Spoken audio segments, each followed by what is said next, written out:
Mixed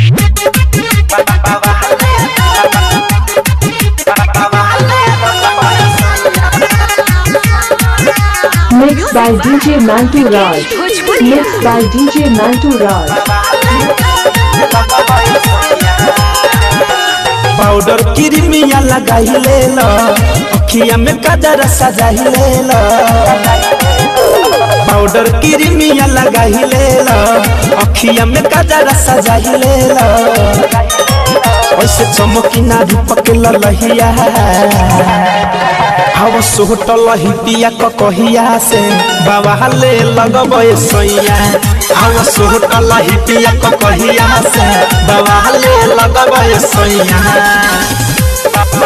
बाबा ले लगबे सैया सैया।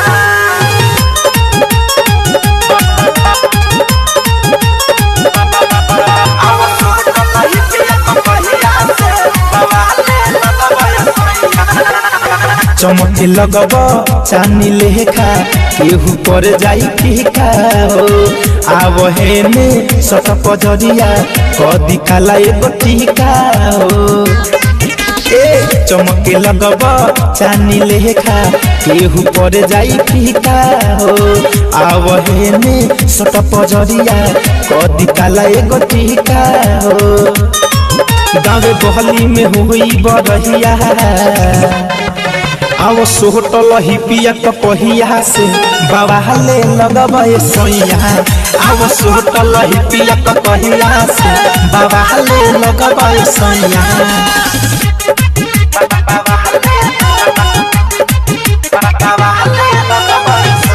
JK Mantu Raj DJ Chandpur बाजार बैंक चौक जिला बेगूसराय जिला। असही हरदम धनंजय पिया रही सुना झार के। मिठू मिसाइल के जैसे तोहरो रूपवा रखम सवार के। असही हरदम धनंजय पिया रही सुना झार के। मिठू मिसाइल के जैसे तोहरो रूपवा रखम सवार के। जाई देखिला जाई पर छहिया, आव सोहटल ही पिया कहिया से बाबा ले लगबे सैया। आव सोहटल ही पिया कहिया से बाबा ले लगबे सैया। पाउडर क्रीमिया लगाई ले लो, अखिया में काजर सजाई ले लो। ऐसे चमकी ना रूप के ललहिया। Mixed by DJ Mantu Raj. Mixed by DJ Mantu Raj. ले लगबे सैया। आव सोहटल ही पिया कहिया से बाबा ले लगबे सैया। पाउडर क्रीमिया लगाई ले लो, अखिया में काजर सजाई ले लो।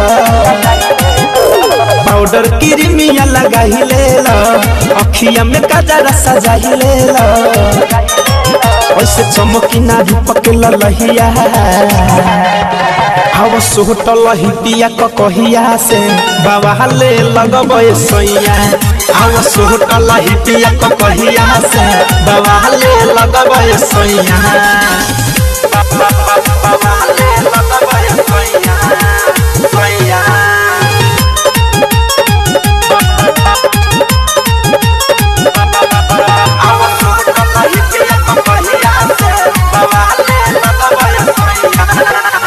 चमके लगब चानी लेखा केहू पर जाई फीका हो। आव हेने सट पजरिया कदी काला एगो टीका हो। ए चमके लगब चानी लेखा केहू पर जाई फीका हो। आव हेने सट पजरिया कदी काला एगो टीका।